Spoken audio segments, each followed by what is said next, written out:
काय विचारलं नाही कोणता जो विषय आपला हा हा कशासाठी तुम्ही हे बघा सांगतो जी जमीन खरेदी विक्रीचा जो विषय आहे 5.5 एकर जमीन त्यांनी घेतली बरोबर विकली त्याचं कारण तुम्हाला सांगतो की आता आपल्या सगळ्यांना माहितीये निवडणुकीमध्ये किती नाही म्हटलं तर थोडाफार खर्च त्या ठिकाणी होत असतो.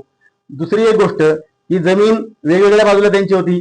एक खट्ट 5.5 एकर जमीन त्यांना आपल्या बांधाच्या शेजारी मिळाली. त्यांनी बाकीच्या शेजारच्या जमिनी ते विकल्या आणि वन स्ट्रोक आपल्या बांधाच्या शेजारी असणारी ती जमीन त्यांनी खरेदी केली आणि निवडणुकीमध्ये खर्च त्या ठिकाणी झाला असेल हे आपण आता सगळेजण समजू शकतो.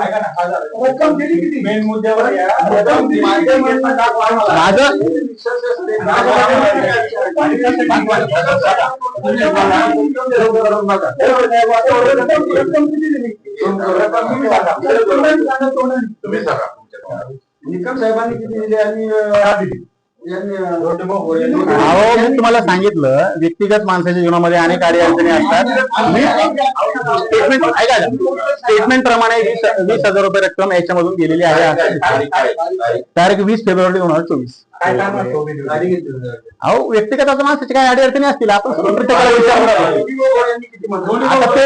ते त्याच्यामध्ये त्यांना विचारा ते सांगतील तुम्हाला. पैसे पाहिजे बघा आता मदत केलेली ऐका ना ते पैसे आता पाहिजेत न पाहिजेत हा भाग आहे. वाणी साहेब तुमच्या प्रश्नाचं उत्तर मी देतो ऐका ना 2 मिनिटं. आपण एक जण विचारा सगळ्या प्रश्नाची उत्तर द्यायला आम्ही समर्थ आहोत कारण आम्ही खरे आहोत. तुम्ही अजिबात कोणी काळजी करू नका तुमच्या प्रत्येकाच्या प्रश्नाचं उत्तर मिळेल. वाणी साहेब प्रश्न माझा असा होता की त्यांना पैसे दिले कुठल्या कारणाने दिले माहित नाही. ओके व्यक्तिगत काय अडचण असेल ठीक आहे ते पैसे तुम्हाला परत रिफंड पाहिजे आम्हाला इश्यू काय सांगतो ना. त्याचा इश्यू याच्याकरता करतो की ज्या माणसानं आपल्याला मदत केली ज्या माणसानं आपल्याला काही ना काही प्रमाणात उपकार केले त्याचा जर आपण व्यक्तिगत चारित्र्य हनन करत असू तर त्याला उत्तर दिलं पाहिजे ते आम्हाला काढावं लागेल ना. आम्ही अगोदर नाही काढलं कधी हे विषय. मागे चाकणला देखील त्यांनी तिथं आकांत तांडव केलं आम्ही त्याच्यावर बोललो नाही. परंतु आता तुम्ही जर परत व्यक्तिगत पातळीवर जाऊन चिखलफेक करत असाल तर तुमचं देखील सगळं आम्हाला त्या ठिकाणी काढलं पाहिजे ना. या इथून आपण हे तुम्हाला सांगितलं खूप काही गोष्टी आता आपण टप्प्याटप्प्याने त्यांची कधी मदत मिळाली का? माझ्या माहिती मागच्या लोकसभेला त्यांनी असाही दावा केला होता मी त्यांच्या प्रचाराला युतीचा धर्म म्हणून त्यांनी प्रचार केलेला आहे. शेतकरी संघटना केलेली तेव्हा त्यांनी निकम यांना त्यांनी मदत केली प्रचारात मदत केली. आम्ही मान्य करतो केलेल्या मदतीबद्दल काय 2 शब्द. त्यांनी मदत प्रचार केलेला आहे त्याच्याबद्दल त्यांच्या मनापासून धन्यवाद. धन्यवाद. विधानसभेला मदत केली त्यांनी धन्यवाद धन्यवाद ना. आम्ही त्यांच्यावर आरोप करीतच नाही ना. आता हे बघा प्रभाकर बांगराविषयी यांच्याविषयी घेतलेली ही पहिली आणि शेवटची पत्रकार परिषद आहे. कारण त्यांच्यावरती सातत्यानं बोलावं इतके ते काही महत्वपूर्ण नेते नाहीत आमच्या दृष्टीनं. त्याच्यामुळं यापुढे त्यांच्याविषयी ही आपली शेवटची पत्रकार परिषद असेल.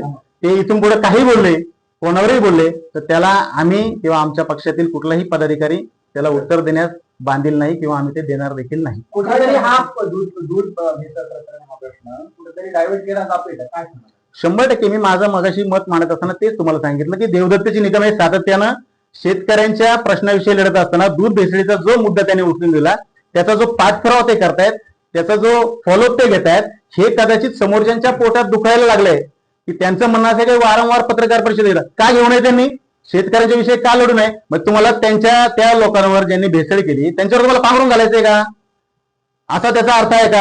वारंवार देवदत्त निकम दूध भेसळीविषयी पत्रकार परिषदा घेतात आणि तुम्हाला जर त्या एक लेख कम्प्लीट मी 1-2 मिनिटं संपवतो तर मग ते जर वारंवार पत्रकार परिषदा घेतात याचं जर तुमच्या पोटात पत्रकार साहेब दुखत असेल तर तुम्हाला दूध भेसळ करणाऱ्यांच्यावर पांघरून घालायचंय का हा आमचा खरा प्रश्न आहे. बरं दुसरा एक विषय असा आहे जो कॉमन प्रश्न नेहमी पत्रकार बांधव विचारतात की देवदत्त निकम हे वारंवार पत्रकार परिषदा घेऊन किंवा लोकांच्या विरोधकांचं म्हणणं आहे की तालुक्याची बदनामी होते. अरे बाबा आता एफडीएचे आयुक्त तुकाराम मुंडे साहेबांनी धाडी टाकल्या मग तुकाराम मुंडे साहेब या बदनामीला जबाबदार आहे असं तुम्हाला म्हणायचंय का? हा देखील आमचा तुम्हाला प्रश्न आहे. आमचा विश्वास आहे पण तुमचा एक मागाशी प्रश्न होता आंबेगाव तालुक्यात बदनामी होते कशा पद्धतीने बदनामी होते याचं तुम्ही जरा उत्तर सांगा बरं. का बदनामी होते तुम्ही कोणत्या चेहऱ्याने बघता त्या बदनामीचं? काय झालंय तालुक्यामध्ये फक्त आरोपी दाखवले जाते कर्जत या ठिकाणचा देखील एक आरोपी अजून फरार आहे तुमच्या पक्षाचे नेते रोहित पवार त्याच्यावरती मात्र कोणीच बोललं जातं. नाही आंबेगाव तालुका कोणत्या पद्धतीनं बदनाम होतो याचं तुम्ही मला आहे ना, बदनामी कशी होती आंबेगाव तालुक्याची ती किंवा सांगा, मी त्याला उत्तर देतो. नाही तुम्ही म्हणता आंबेगाव तालुका बदनाम होतो आणि तो विरोधकांचा बी हाच प्रश्न आहे, आंबेगाव तालुका बदनाम का होतो? कारण की मेन सूत्रधार FIR बनली ही आंबेगाव तालुक्याच्या पोलीस स्टेशनला ही बनली, म्हणून हे महाराष्ट्रात, राज्यात, देशात ही आंबेगाव तालुक्याचं नाव गेलं आणि मेन सूत्रधार आंबेगाव तालुक्यातले 5 आहे. त्याच्यामुळं आंबेगाव तालुक्याचं नाव येतंय. आंबेगाव तालुक्यातील जनतेने आणि कोणतं दुधावाला म्हणला का आमची बदनामी होती, आमचं दूध नाही घेतली, वारंवार बोललं जात. खरा मूळ प्रश्न दुधाचा आहे. कोणत्या शेतकऱ्याची बाईट घेतली आपण? कोणता शेतकरी तुम्हाला म्हणला, आपला पत्रकार बांधवांना म्हणला का माझं दूध किती नाही?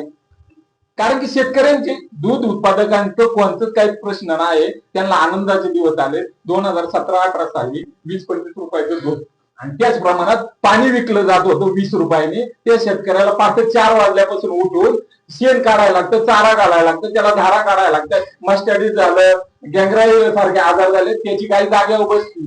ही सुद्धा पत्रकार बांधवांना माझी विनंती आहे, तुम्ही गोठ्यावर जाऊन मुलाखती दाखवा, मग हे सत्य कळत या दूध भेसळीचं खरं कारण काय.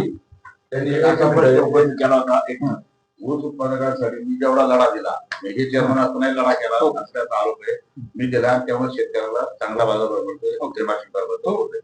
पण आता हे बोलतात, पण हे शहराच्या दुसऱ्या कुठल्याही तालुक्यात आंदोलन केल्याचं एखादं दाखवा असं त्यांचा लावा आता मी सांगतो ना, देवदत्तेश निकम हे माझ्या माहितीप्रमाणे आता आंबेगाव विधानसभा मतदारसंघामध्ये काम करतायत.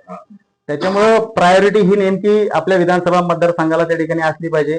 पहिले तालुक्याचे मूळ प्रश्न सोडवायला जर तुम्ही समर्थ नसाल तर तुम्ही बाहेर जाऊन काय लोकांना सांगणार? त्याच्यामुळं कदाचित पहिला आपला विधानसभा मतदारसंघ, आपला तालुका, त्याच्यामधले प्रश्न, शेतकऱ्यांचे प्रश्न हे सोडवण्यावर निकम साहेबांचं त्या ठिकाणी बरं आहे. आणि म्हणून सध्या दुसऱ्या तालुक्यात तुम्ही जो प्रश्न विचारला त्याला माझं असं एकच मिनिट, हा प्रश्न उत्तर चांगलं आहे, पण कांद्याच्या बाबत त्यांनी जुन्नरला आळेफाट्याला आंदोलन केलं, खेळलंय. मग आता ते पक्षाचे जिल्हा अध्यक्ष आहे, बरोबर, मग त्यांचं कार्यक्षेत्र जिल्हा आहे का तालुका आहे? त्यांचं कार्यक्षेत्र जिल्हा निश्चितपणानं आहे. पण मी तुम्हाला सांगितलं की काही प्रश्न असे आहेत की जे तालुक्यामधले आपले आहेत, ते प्रश्न तालुक्यामध्ये त्या ठिकाणी सोडवले गेले पाहिजे. जिथं कांद्याचा प्रश्न येईल, ऐका नाही का, जिथं कांद्याचा प्रश्न येईल, तिथं दुधाचा प्रश्न येईल, त्यावेळेला इतर ठिकाणी देखील आंदोलन केले जातील. आता उद्या पुन्हा नाशिक रेल्वेचा विषय येईल, त्या संदर्भात देखील इतर ठिकाणी देखील आंदोलन त्या ठिकाणी केली जातील. तुमचा प्रश्न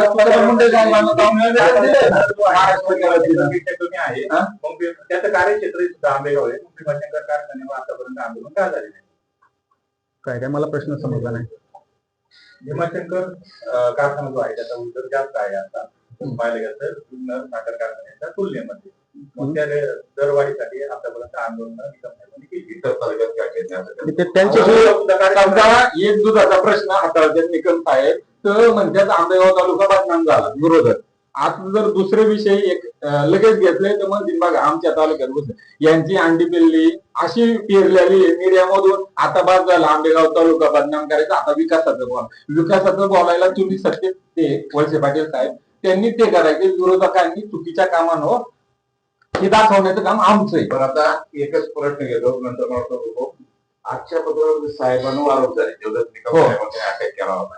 दोन जिल्ह्याचे अध्यक्ष हे जिल्ह्याचे निकम साहेब काय बाहेर गेल्यामुळे आले नाही का, नेमकं कारण काय? आणि त्यांच्यावर द्राक्ष आणि कमेंट आलेली आहे, द्राक्ष जे उत्पादक म्हणून आहेत आणि ते द्राक्ष ही सोन्याची आहे. त्याचा उल्लेख माझ्याशी केला की त्यांनी जो उल्लेख केला की हे द्राक्ष सोन्याची येतात का, तर त्याचा मी माझ्याशी स्पष्टीकरण दिलंय. द्राक्ष सोन्याची जरी येत नसली पण त्या द्राक्षांना भाव मात्र सोन्यासारखा त्या ठिकाणी मिळतो. त्याच्यामुळे तो विषय त्या ठिकाणी संपला.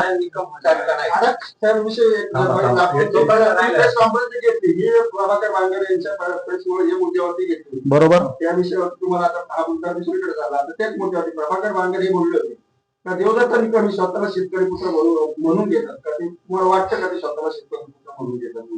हे बघा, शेवटी जनतेमध्ये काम करत असताना लोक अनेक लोकांना वेगवेगळ्या विरोधावरी लावून त्या ठिकाणी संबोधत असतात आणि त्याच्यामुळे शेतकऱ्यांसाठी लढणारा नेता, शेतकऱ्यांच्या प्रश्नांना वाचा फोडणारा नेता आणि स्वतः शेतकरी असणारा, स्वतः शेताच्या बांधावर नाही तर शेतात जाऊन स्वतः काम करणारा नेता, अशी त्यांची प्रतिमा या तालुक्यामध्ये आहे. आणि म्हणून या सामान्य जनतेने, या तालुक्यातल्या जनतेने, सर्वसामान्य शेतकऱ्यांनी शेतकरी पुत्र म्हणूनच त्यांना संबोधन त्या ठिकाणी केलं जातं. प्रभाकर बांगर पण म्हणले की आम्ही पण शेतकऱ्याच्या मोर्चे आहे.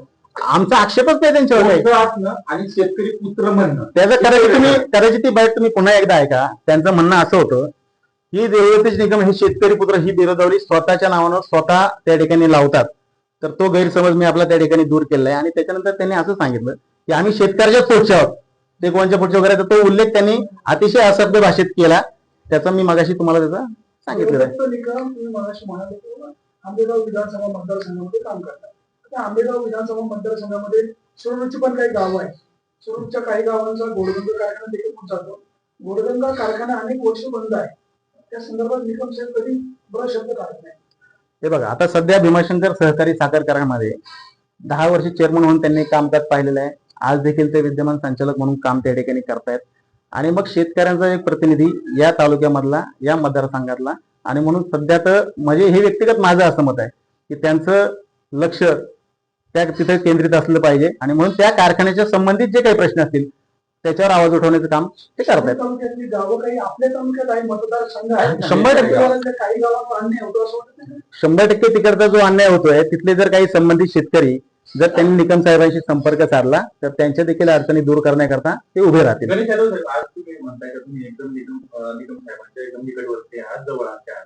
त्यांनी कुठं जमीन घेतली, कुठं विकली, हे सगळं तुमच्याकडे आहे. हे आम्हाला मी माहिती त्यांच्याकडनं घेतली. ही सगळी माहिती तुम्हाला आहे, आम्ही मान्य करतो. आता आमच्या तालुक्याला असं जाणून घ्यायचंय की निकम साहेबांची वडीलपारची जमीन किती होती 20 वर्षापूर्वी, आता त्यांची जमीन किती, तेवढी आमच्या तालुक्याला सांगा.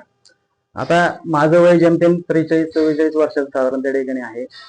आता माझ्या आम्ही मान्य करतो द्राक्ष बागायचे इन्कम झाली, कष्टातून उभी राहिली, पण आता किती तेवढी सांगा. कोणते आता ते पूर्ण जमीन किती याची माहिती मी घेतली नाही, पण घेऊन तुम्हाला मी निश्चितपणे सांगेन. मोठं कुटुंब आहे. तुम्हाला अख्ख्या साधारणतः जगत्या व्यक्ती देवदत्त वडिलोपार्जित साहेबांची पाहिजे. पूर्ण कुटुंब आले. नाही काय ऐका, एक मिनिट, आपला मुद्दा बाजूला जातोय. ऐका नाही का, आपली प्रेस ही प्रभाकर बांगर यांनी केलेल्या आरोपांना प्रत्युत्तर देण्याची होती. त्याच्या संदर्भात जेवढी माहिती संकलित करण्याची गरज होती तेवढी आपण केलेली आहे. आता त्यांच्या कुटुंबातली जमीन जुनी वडिलोपार्जित किती होती, आता किती झाली, याची मी माहिती घेतलेली नाही. परंतु तुम्हाला जर त्याची आवश्यकता असेल तर त्यांना विचारून पूर्ण माहिती घेऊन मी तुम्हाला सांगेन. दाखवतील. आणि दुसरी एक गोष्ट आहे, ऐका ना, आता एवढं डिजिटल युग आहे, तुम्ही नाव टाकलं तर 7 बारे प्रत्येकाने उघड होतात. त्याच्यामध्ये काय वेगळे विचार करताय याचा जे दूध उत्पादक शेतकरी आहे त्यांना त्याचा फायदा होतोय का? प्रेस घेताय वारंवार, दुधाविषयी बोलताय, देवदत्त निकम हे वारंवार प्रेस घेतात. म्हणजे माझ्या माहितीप्रमाणे काहीतरी 2 प्रेस त्यांच्या झाल्यात दूध भेसळीच्या संदर्भामध्ये, बरोबर. आता त्यांनी दूध भेसळीविषयी वारंवार प्रेस घेणं म्हणजे त्या प्रश्नाचा सातत्याने ते पाठपुरावा करतायत. पकडलेले आरोपी 100% मी तुम्हाला गेल्या महिन्याभरापासून दुधाचा रेट हा जवळजवळ 40, 41, 42 रुपयापर्यंत त्या ठिकाणी पोहोचलेला आहे.